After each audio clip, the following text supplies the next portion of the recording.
Okay, we're recording now. Anyways, So how you feeling today? Oh yeah, on a scale from Eeyore to Jack Nicholson. Yeah. Let's see. Jack Nicholson being a 10. Wendy, I'm home. Eeyore being apparently a 0. Guess I'm too dull to be around. Can't blame you for moving away. Let's see. Today I'm heading. Yesterday when we did our pilot episode, I was hitting a 6.5. And actually, I'm going to rate today a 6.5, and I'm going to rate yesterday. I'm going to re-rate yesterday was a solid 7, maybe over 7.5, maybe, because I was actually pretty geeked up yesterday. But today I actually feel a little normal, and maybe I don't know. It goes in waves. They got rapid cycling. Right. Mine isn't rapid cycling, so I can only imagine what the fuck happens when it rapid cycles. You can actually see it happen in their face. Yeah. And here we go. Yeah. Well, something like that. When we went shopping earlier, you seemed like he was at like a 12. Jack Nicholson. Yeah. Well, that was the driver's job. Jack Nicholson on steroids. Well, Here's Johnny. The guy in the blue Suburban kind of started. Yeah. 30 and a 40. Yeah, and he pulled out in front of me. That's what pissed me off was he pulled out in front of me and then drove 10 miles an hour under the speed limit. And it took him a half hour to get up to speed. Right, and then glared at me when I passed him. Yeah. Well, actually, his tiny little Chihuahua is the one that was glaring, doing all the glaring. Fucking dog riding in his lap, People, yeah, that driving, people driving is a particular, like when I go see my counselor, that's the first thing that I lead off with, because it's like a 20-minute drive over there, right? And so I encounter every idiot that's on the road at that time on my way to see her. It's almost like they look at their watch and it's like, oh, Keith will be going to counseling today. He leaves the house at 12:30. We better be on the road by 20 till, But and that doesn't even count. That doesn't count like the weird shit that an earth mover, a cat earth mover driving down the damn road or something. Right. At least they can get close to the speed limit. Yeah, and then you can't. You're damned if you do, and you're damned if you don't. You can't get into one or the other lane. It's not faster, because if you get in the left lane and there's a turn lane, people stop to get into the turn lane. Oh, I know, right? And then they leave their ass hanging out in the middle of your lane. And it's like, right? They don't have rear view mirrors. They don't, they don't have turn signals. These cars today are really shit. They don't come with turn signals or rear view mirrors. Well, those are options. Oh, they just didn't opt for exactly. Yeah. And then if you get in a right lane, you got people that have to stop to turn. Yeah. Oh yeah. Come to a complete stop. Yep, those are the ones that's worried about flipping their car over if they go around there, over 8 miles an hour around the corner. But when I go around the corner, I practically squeal the tires. Yeah, and that's I don't want people. I don't want people slowing down behind me. Oh shit, I got to air that tire up too before I forget. Don't let me forget to air that tire up. Yeah, you want me to remind you? Maybe I'll write that down. Well, you know what? You're going to be editing this, so you have your own reminder. Yeah, there you go. I'll hear it 30 times. Don't forget to air up the tire. Shit, now I got to go air up the tire. No way. I know, right? Let's edit some more. Right in the middle of editing. Yeah, I'll be out there at dark, if at all. No, actually, I got to pick Jerry up at 11. So at 10:30, I'll be out there. No, 10:40, I'll still be out there trying to get air in the stupid tire. And then I'll end up driving out there on a damn near flat tire. But anyway, yeah, drivers, that is a huge sore spot with me. And that's funny because like Susie, now here's what's funny, my counselor, Susie. she like you didn't know that, but she the people on here don't. Yeah, she's funny because she'll agree with me when I'm bitching about these drivers, right? And she'd be like, "Oh, Right. I know that drives me nuts," and stuff like that. And then the other day, she's like, well, be careful driving home. I know how much you like doing that." And it's like, I'm not alone, woman. You already admitted it. I know, right? Right. I just do it every other week, for an hour. I bitch about people's driving. Whoops. Made the picture go away. I'm still here. Yeah. Well, yeah. No, trust me. They don't make it easy to close this thing. So anyways, yeah. So yesterday, I figured we'd do another one today because one, I was all amped up to do one. Two, I actually have things to say. And three, yesterday, I was, while I was editing it, was pretty much just a preliminary test. That's all we were doing was just testing how this was going to work and everything. And it did actually work out a lot better than when we did it with Brian. When we did it with Brian, remember we went, Christ, it was like, God, I just did it again.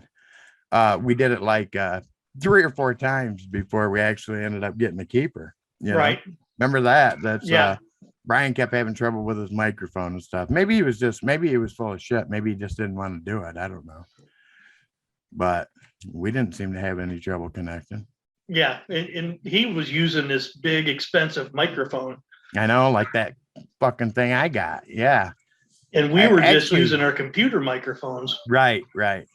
That's what it was. And I thought about telling him, maybe you might want to use just the computer microphone.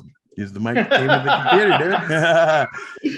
Yeah. No, actually, it was the speakers that I couldn't hear nothing out of my laptop. When I go out in the garage, I couldn't hear nothing out of my laptop. Oh, that's right. You had to take the speakers out. I had to drag those speakers with me.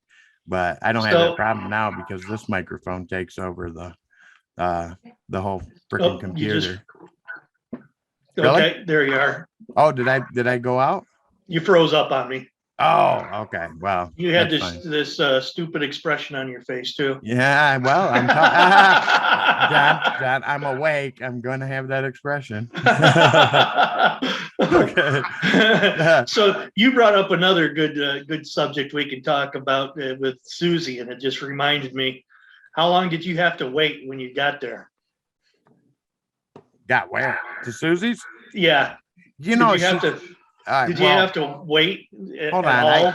I gotta bitch about that too. Yes, I always have to wait. Well, for one, see, I like to get places early, anyways, and 10 minutes is good, But I don't wait well. It's part of the bipolar thing. Is that, and well, anyways. I blame everything. All my downfalls are, well, no, that's just bipolar, Right. Bipolar people are bad with money. No. But anyways, shit, I'm bipolar then. bipolar people are, irritable drivers. It's just a fact of life. No, but seriously, Susie's always late. And like we were talking earlier today, but I'll reiterate this. The people, maybe it's just with me. No, people in general have a hard time cutting people off and, to say, okay, your time's up. Like Susie, my counselor, right? She's always consistently 5 minutes late. Well, and then I'm just inherently early. I like to get there 10, 15 minutes early. Well, since I don't wait well, I want to get there at 10 minutes early, but since I don't wait well, I end up there 15 minutes early. Right. And sometimes 20 minutes. It depends on how nerved up I get. And but anyways, and so she's inherently 5 minutes late, right? So 20 minutes I wait to get in there. And that just gives me time to think about all these crappy drivers that I followed over there. Right. And and it doesn't resonate. It what do you call that? It just, it starts eating at me. Amplifies. Yeah. And I, thinking about, because I want to tell her about all these crappy drivers I've seen on my way over. And yeah. And so I'm thinking about it. And then I'm sitting there for 20 minutes. Well, back to she has a hard time telling people, like when the COVID was real big and we went online, we were doing it over Zoom, as a matter of fact. Zoom's not very secure even for that. And because I got on my browser, I got ad checkers and all that crap that tells you how many cookies people are trying to drop in your computer and stuff. Oh, And yeah, and there was like 13 different entities that were involved in our supposed private conversation when oh we were wow. doing it online. I know, right? And that's what she was kind of shocked too. We ended up on Zoom. We did a different one, anyways. It uses Skype, as a matter of fact. That's I don't know if me, and Brian tried to use Skype or not, I think we did. but I know when I do remember that we did Discord. We talked about that yesterday, and I did remember that, and that was a fiasco and a half. But anyway, so about people not being able to say, okay, it's time. I noticed with Susie, my counselor, that when we were doing it online, I would tend to get, well, okay, I get a little gabby, and an hour just isn't long enough some days, okay, and because that's how long I see her for, is an hour, and I would notice like that, like, I ran over more online than I do in her office, and she just would just sit there and participate. She'd never tell me, okay, Keith, it's 2 o'clock. So Yeah, yeah. and I kept telling her, I was like, you know what you need to do, you need to start telling people that you have a program that shuts your video feed off at the specific time that the counseling is supposed to be over with, and while you're talking to them, you just hit off, just shut the whole thing off right in the middle of while you're talking. It's it's 2 o'clock. Yeah, so I killed this person and you're right. Wait, reconnect. Mm. So anyway, so yeah, so Sue's, oh yeah, we went out today, so I ended up smoking like 12 cigarettes today. Well, still, that's not as bad as what you were. Right. Yeah, by now I'd already be a pack into it. Actually, I'd be on a pack pretty seriously. Yeah. So yeah, there's 2 things we can talk about consistently. And we could have taken a video camera with us when we went. We went to Walmart. True that. And just videotaped everybody walking around. Yeah. People this time of year, those people get crazy, dude. I told you about that Black Friday where that old lady tried to yank that kid's iPad out of my hand. Yeah. Kid's little tablet. Old lady. Yeah, and she was like, hunched over, and she was this close to having a walker, and she latched onto that thing, dude, and started yanking. I mean, she was yanking. She wasn't getting it away from me, but it was lady, it was the lady. intent. If you don't let go, you're going to be the only one in the afterlife with a walker. Yeah. I know where that walker's going. Yeah, so that's a Christmas, and oh my God, that Black Friday is just a perverse thing altogether. Store owners, I'm sure that there's like,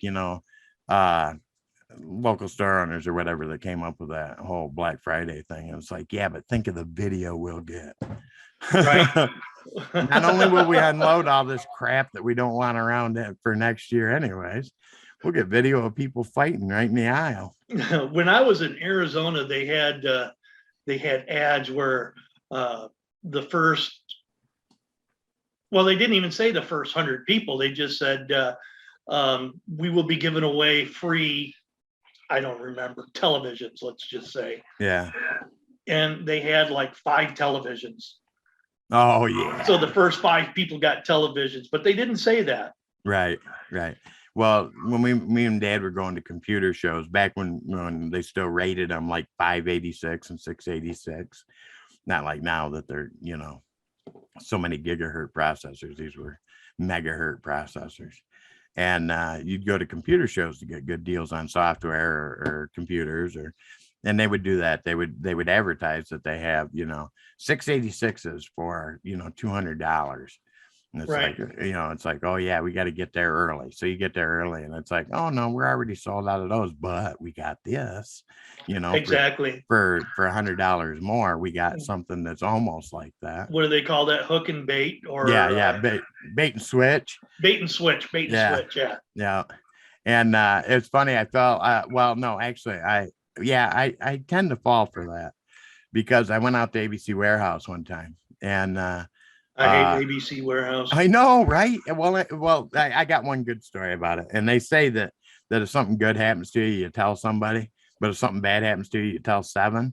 And that's, Right. that's I'm that only. No, when something bad happens to me, I tell like 300 people. And when something Posted good happens, online. I know, yeah. And when something good happens to me, though, I do the same thing. Well, anyways, this is one good story about ABC Warehouse. Kind of. It's good about the sales. Anyways, I'll just tell the fucking story. So I got to ABC Warehouse and it's my mom and dad's anniversary or something like that. So no, it was Christmas, as a matter of fact, it was. And so I was gonna get my mom and dad a DVD player. That's when they were first coming out. And they advertised that they had them for like $200 and they were averaging like $450 at the time. Right. And they had the $200 model. So I went out there, of course, it's like not Christmas Eve, but it's like 2 days before. And I go out there and I got to go out there like at 5:00. And I'm looking around. And all I can find is these $450 ones. And so finally a salesman comes over and they're high pressure as hell out there. There's sales guys there. And he comes over. Used car salesman. Oh God, times 10. And he wants to know if he can help me. And I told him I was looking for, those advertised $200 ones. And he goes, man, we're all out of those. And I says, oh, that really sucks. And I turned around and started to walk away. Well, I was looking at one. And that's what it was. I was looking at one. He came up, started telling me about it, the one that I was looking at. And I told him, I says, well, I'm not interested in that. I want that $200 one. And he told me, we sold out of those right away. And so I said, thanks, and turned around and started to walk away. And he goes, oh, wait, hold on a minute. I wasn't going to do the bait or whatever it was called, bait and switch. Bait and switch. Yeah, I wasn't falling for that, I guess, is what he got. And so he ends up selling me one of these that they got for like $385 for the $200. Well, it wasn't 400. That's what I'm talking about. Yeah, right. Oh yeah. It's but he sold it to me for the $200, and that they were advertising the ones in the paper for. So that was pretty cool. He wanted the sales. He right. He got it. He wanted the commission. Yeah. So yeah, he definitely got it. I wonder how that works. I never did anything like that, like sales or anything that I had to collect money for or nothing. So I did, but I've never done commission. Right. Never. Because he obviously had some control over the price of that $389 one. You right. know what I mean? He and it's not like he looked it up and he says, oh, okay, well, I can actually sell it for this much. So I don't know. I don't understand it, how it actually works. He must know how much the damn thing was, how much he could drop it for. Right. Unlike car salesmen who say, oh, I got to go talk to my manager. It's like, yeah, you go talk to your manager. When asshole, the one I used to be with. Which one? Tracy. Oh. When she was going for a new car, I told her, I said, now, when they're talking to you and they say, okay, let me go talk to my my manager. Right. Tell them you got one chance to go talk to your manager. If you have to do it again, I'm out of here. I'm leaving. Right. And that's what she did. She set the price and she told him that. And he said, let me go talk to my manager. And she said, okay, you have one choice or one chance to go talk to your manager. Right. It's either going to be yes or no. Right. Not come back with a different price, yes or no. Right. And he left, he came back and he threw a piece of paper down that said, okay, this is what he said we can do it for. And she said, that's it, I'm leaving, and got up and left. Yeah, but she said that if you say it, he didn't say it, he wrote it. but she ended up, it made it short, because as she was walking out, the manager come running out after her and said, okay, we'll do it at that price. Yeah.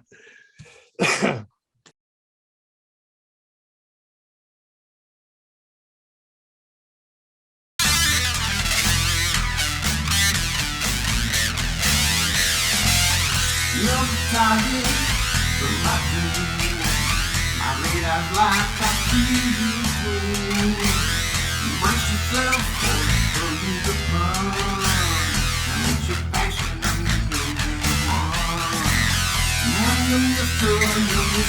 Love. I push around you in time to judge. Now you're Mr. Love. I'm your destroyer guy.